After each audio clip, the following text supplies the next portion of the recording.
Fi kważi 100 sena, in-naxxar ra 6 inċidenti tan-nar li f'dawn l-inċidenti indarbu jew mietu ma' 16 il-persuna. L-ewwel każ imur lura fil-15 ta' Lulju tal-1928 meta ftit qabel nofsinhar instemaw żewġ splużjonijiet. Dakinhar indarbu 3 irġiel, Censu De Bono, Giuseppe Fenek u Salvo Calleja. B'xorti tajba dakinhar ħadd minnhom ma tilef ħajtu minkejja li sofrew minn ħruq konsiderevoli. It-tieni każ iżda ma kellux l-istess xorti. L-inċident seħħ il-ħadd 14 ta' Ġunju tal-1936, l-istess sena meta l-parroċċa tan-Naxxar kienet qed tfakkar il-500 sena mit-twaqif tagħha. Kienu l-25 ta' wara nofsinhar meta man-Naxxar dwiet splużjoni u fis-sema deret daħna kbira. Dan l-inċident ħasat il-ħajja ta' Carmelo Borġ li ħalla waraħ armla li weldet tarbija l-għada li hu tilef ħajtu. Ma' Borġ mietu Giovanni Falzon, Giuseppe Falzon, Salvo Quattromani u Emanuel Aġus. 16 sena wara tilef ħajtu Paolo Kakija fi splużjoni meta hu flimkien ma' Manuel Xerri kienu qed jimlew il-murtal għall-festa titolari.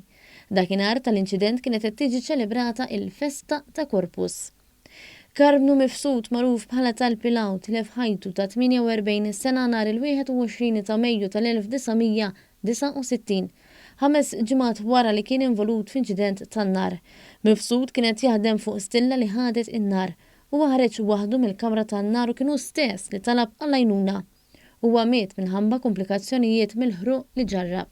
50 sena ilu fi 17 ta' Awwissu 3 ġuventur Francis Cicluna, Costantino Azzopardi u Peter Bonavija kienu involuti f'inċidenti ieħor.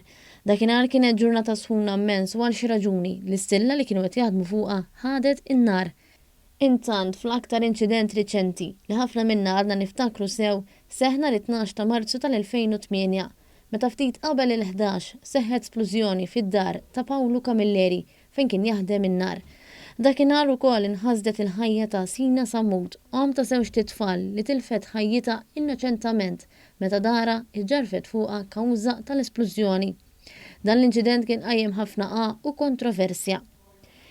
Intant dawn il-vittmi ġew infakra mill-għaqda mużikali Marija Bambina Banda Vittoria Naxxar permezz tal-lapida li ġiet mikxufa nhar 17 ta' Awwissu fl-anniversarju ta' wieħed mill-inċidenti.